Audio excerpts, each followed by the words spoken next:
오늘 낮 12시 기준으로 미국의 제46대 대통령이 탄생했습니다.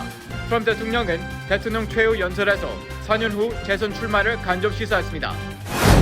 오늘 대통령직에서 물러난 트럼프 전 대통령이 오늘 73명을 사면하고 70명을 감형을 한 것으로 알려졌습니다.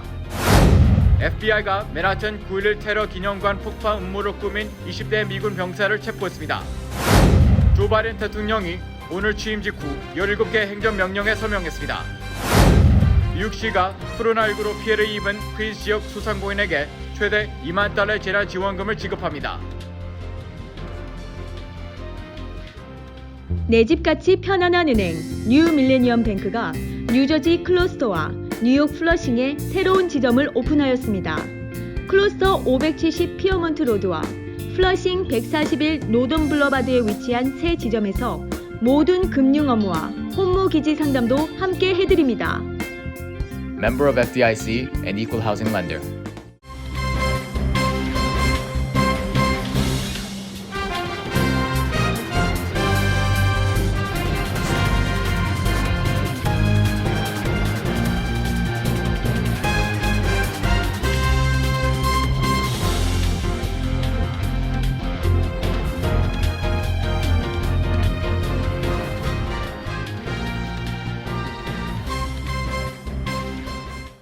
여러분 안녕하십니까?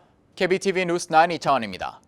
오늘 조 바이든이 세 번째 도전 끝에 초강대국 미국의 대통령 자리에 올라 제46대 대통령에 취임하며 바이든 시대를 열었습니다. 한편 도널드 트럼프 전 대통령은 오늘 아침 백악관을 떠나면서 지지자들에게 다시 돌아올 것이라고 강조했습니다. 바이든 대통령은 오늘 낮 워싱턴 DC 연방 이사당에서 진행된 취임식에서 오늘은 역사와 희망의 날이라고 전하고 민주주의가 승리했다고 강조했습니다.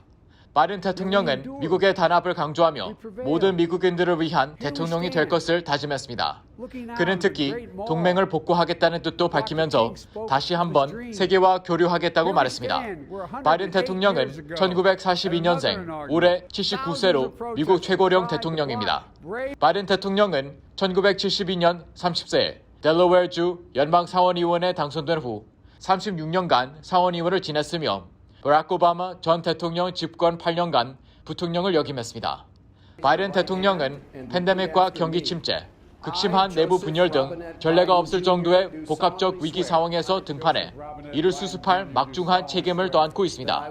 노선과 기조에서 도널드 트럼프 전 대통령과 대척점에 선 바이든 대통령은 전임 행정부의 정책과 단절을 공언하며 새로운 리더십을 약속해 국제사회에도 큰 변화를 몰고 올 전망입니다.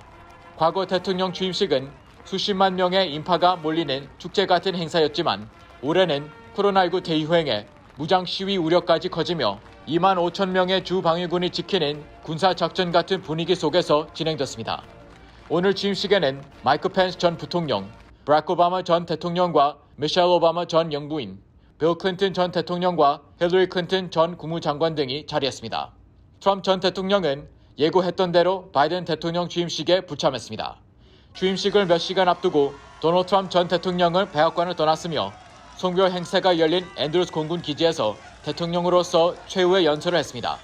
트럼프는 연설에서 나는 어떤 형태로든 다시 돌아올 것이라고 강조하면서 2024년 대통령 선거 출마를 간접 시사했습니다.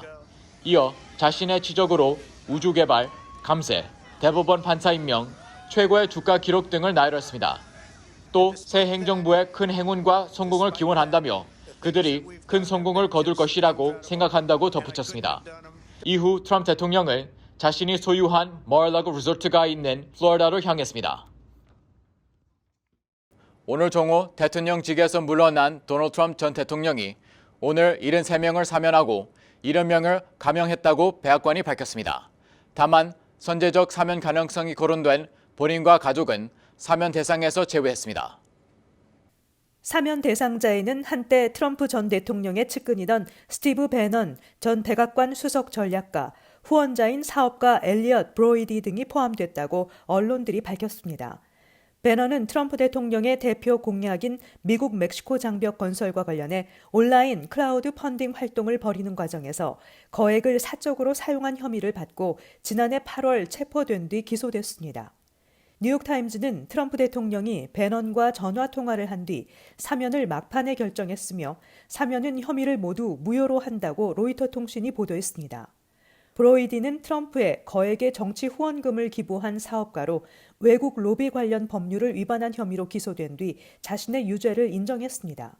또 구글에서 자율주행차 개발을 이끌다 우버로 스카웃된 앤서니 러멘도스키도 막판에 사면 대상에 포함됐다고 로이터 통신이 전했습니다.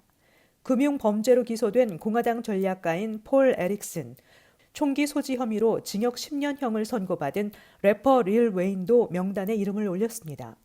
공무집행방해와 위증죄로 유죄 판결을 받은 콰메 킬패트릭 전 디트로이트 시장도 사면됐습니다.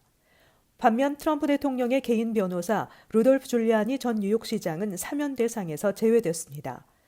트럼프 대통령은 지난해 말 선대 본부장이던 폴 매너포트, 비선 참모로 불렸던 로저 스톤, 사위인 제러드 쿠슈너 백악관 선임 보좌관의 부친 찰스 쿠슈너 등 측근들을 대상으로 대규모 사면을 단행했습니다. 20대 미군 병사가 뉴욕시 맨해튼에 있는 9.11 테러 기념관 공격 음모를 꾸민 혐의로 체포됐습니다. 뉴욕타임스에 따르면 연방범죄수사국 FBI는 19일 조자주 군부대에서 근무 중인 20세 육군 병사 콜 제임스 브리지트를 테러 음모 혐의로 체포했다고 전했습니다. 2019년 9월 입대한 그는 지난해 독일에서 근무하면서 SNS를 통해 이슬람 국가 아이시스에 대한 지지를 표명하는 한편 9.11 기념관 공격 음모로 꾸민 혐의를 받고 있습니다. 그는 또 아이시스에 대한 무기 지원, 미군 살해 미수 등의 혐의도 받고 있습니다. 제임스 브리지트는 독일에서 복무했던 지난 가을 이슬람 무장단체의 한 여성 대원과 SNS를 통해 9.11 국립기념관 및 박물관 등을 공격하는 방안을 논의했습니다. 그는 이때 그 여성에게 현명하게 공격 목표를 선택하라는 메시지를 보내 기도했습니다. 그러나 이 메시지를 받은 사람은 이슬람 무장단체 대원이 아니라 FBI 요원이었습니다. FBI 요원은 증거 확보를 위해 신분을 위정하고 그와 메시지를 주고받은 것입니다. 제임스 브리지트는 아이시스의 충성을 맹세하면서 자신의 소속 부대가 아이시스와 전투를 할 경우 물섬 형제들 편에서 싸울 것이라는 내용의 메시지를 보내기도 했습니다. 그는 또 아이시스 무장 대원들에게 전투 기술 등을 가르칠 수 있다고 말하기도 했습니다. 그는 맨해튼 연방법원에서 재판을 받게 되며 유죄가 확정되면 40여 년의 징역형을 살게 됩니다. 조 바이든 대통령은 오늘 취임 직후 이민개혁, 페리 협약 복귀, 마스크 착용 의무화 등 17개 행정명령에 서명했습니다. 김은지 기자입니다. 팍스뉴스 등에 따르면 오늘 바이든 대통령이 17개 행정명령에 서명함에 따라 무슬림들의 미국 방문 금지 정책이 끝나고 불법 이민을 막기 위해 미국과 멕시코 국경에서 진행 중인 국경 장벽 건설이 중단됩니다. 트럼프 전 대통령은 2017년 수단, 시리아, 리비아, 소말리아, 예멘, 이란 등 대부분의 무슬림 국가 출신들의 미국 입국을 중단하는 행정명령을 내렸으며 그로부터 얼마 후 북한까지 입국 중단 국가에 포함시켰습니다. 트럼프 행정부의 반이민 정책을 쇄신하고 수백만 명의 불법 이민자들에게 시민권 취득의 길을 열어주는 법안도 의회에 보낼 계획입니다. 서류 미비 청소년 추방 유예 정책인 다카 프로그램도 유지됩니다. 행정명령은 연방기관에서의 활동 중 마스크 착용을 의무화하고 트럼프 대통령이 없애버린 중요 자연자원에 대한 보호 조치를 되살립니다. 코로나 바이러스 사태로 인해 주택담보대출금을 내지 못하는 수백만 명에 대한 퇴거 명령도 동결됩니다. 행정명령에는 트럼프 전 대통령이 탈퇴한 세계보건기구 WHO와 파리 기후협약에 복귀하는 내용도 포함되어 있습니다. 팍스뉴스는 이번 행정명령은 오바마 대통령 시대의 다양한 정책을 복원하고 전 트럼프 행정부의 적폐를 청산하는 대대적 조치라고 평가했습니다. KBTV 뉴스 김은지입니다. 뉴욕시가 코로나19로 피해를 입은 퀸스 지역 소상공인에게 최대 $20,000의 재난지원금을 지급합니다. 퀸즈보로청은 코로나19로 피해를 입은 소상공인에게 최대 총 $1,500만 달러의 지원금을 지급한다고 밝혔습니다. 자격이 되는 소상공인에게는 최대 $2만 달러까지 지원될 것으로 보입니다. 이번 지원금은 헤지펀드 매니저인 스티브 코엔이 기부한 $1,750만 달러 중 일부로 나머지 $250만 달러는 올해 말 지원할 예정으로 알려졌습니다. 뉴욕시 경제개발공사가 제공하는 이번 퀸즈 스몰 비즈니스 그랜트 프로그램의 신청 자격은 퀸즈 내 저소득층 지역 혹은 코로나19 집단 감염 지역에 위치한 식당이나 소매점, 개인 비즈니스로 2019년 기준 20명 이하의 풀타임 직원이 근무해야 합니다. 또 소매점과 개인 비즈니스는 2019년 매출이 100만 달러 이하, 식당의 경우 300만 달러 이하여야 하며 2019년 개인 및 법인 세금 보고를 했으며 세금 압류나 미해결된 법원 판결이 없어야 합니다. 해당하는 우편번호는 플러싱 11367, 11358, 11355, 11354, 칼리지 포인트 11356, 써니사이드 11104, 우드사이드 11377, 아스토리아 11106, 11102, 11103 등입니다.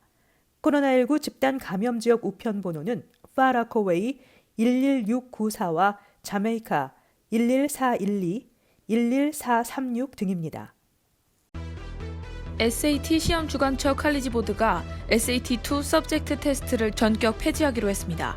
또 SAT의 선택 사항이던 에세이 시험도 없애고 앞으로 SAT 본 시험을 디지털 방식으로 전환하는 등 대폭 개정하겠다고 밝혀 대입 시험의 대규모 지각 변동이 예고되고 있습니다. 이미 등록을 한 학생들에게는 자동 환불을 할 것이며 SAT 시험 일정과 관련해서는 해외 지역에서만 오는 5월과 6월 두 차례 더 치른 뒤 폐지할 것이라고 덧붙였습니다. 칼리지 보드는 SAT 서브젝트 테스트의 미국 내 시행을 즉각 중단하고 대폭 개정되는 내용은 오는 4월 발표할 예정이며 SAT 본 시험의 선택적 에세이 부분도 오는 6월까지만 제공하겠다고 밝혔습니다. 이에 따라 한인 학생들도 많이 응시하는 SAT 한국어 시험도 사라지게 됐습니다. 칼리지 보드 자료에 따르면 2020년 SAT 시험 응시 건수는 220만 건이었지만 팬데믹으로 인해 시험 장소가 대부분 폐쇄되면서 이 중 90만 건만 응시한 것으로 나타났습니다. 2020년도 소득분에 대한 올해 세금 보고는 가급적 온라인을 활용해 제출하는 것이 그 어느 때보다 필요하다는 지적이 나오고 있습니다. IRS가 올해 세금 보고 접수를 당초 1월 중순에서 다음 달 12일로 연기한 것은 지난해 세금 보고 중 무려 40%, 약 700만 건에 육박하는 종이 서류 세금 보고는 아직 처리하지 못한 데다가 추가 경기부양 지원금 지급 업무까지 겹치면서 올해 세금 보고 준비를 제대로 하지 못한 내부 사정 때문입니다. 이 같은 업무 적체 현상이 벌어진 것은 코로나19에 따른 재택근무와 함께 20% 예산 감축과 인력 부족이라는 근본적인 문제 때문입니다.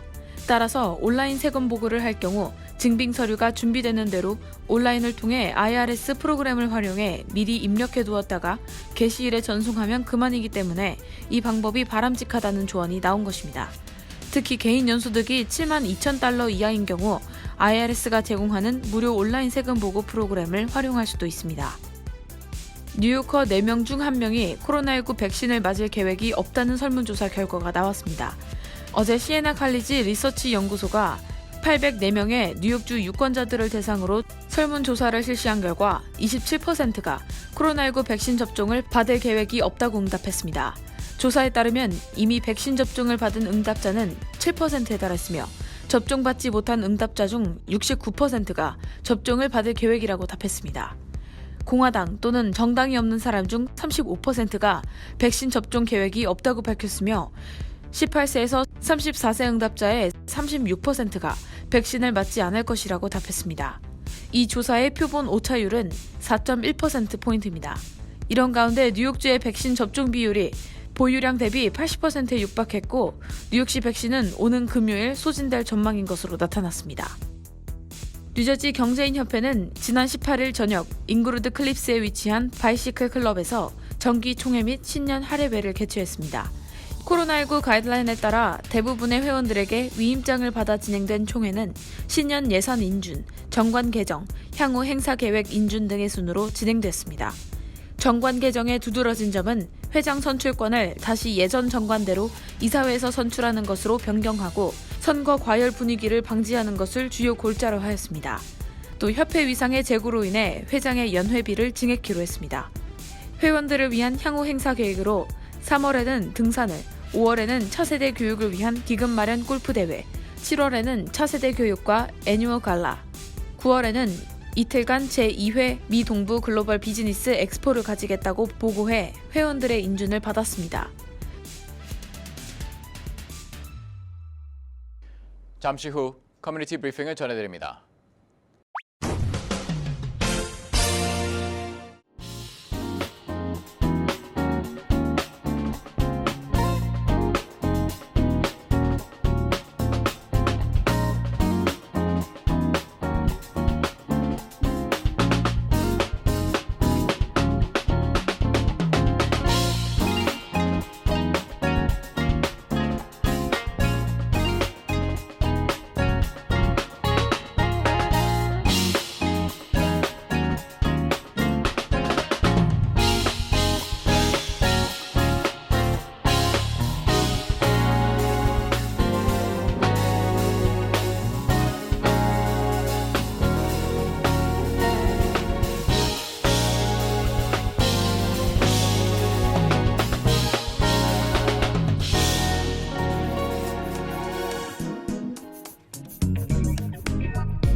이어서 환율과 증시 전해드립니다.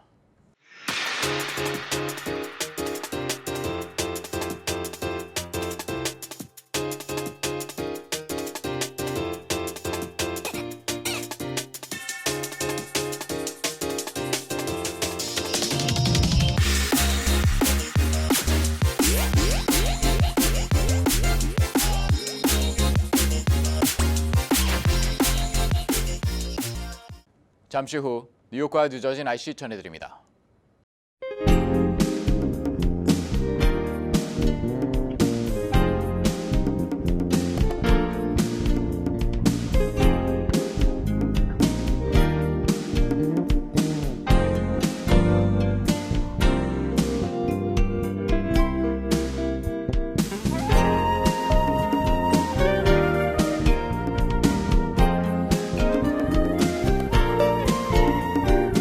오늘도 KBTV 뉴스9을 시청해주신 여러분 고맙습니다.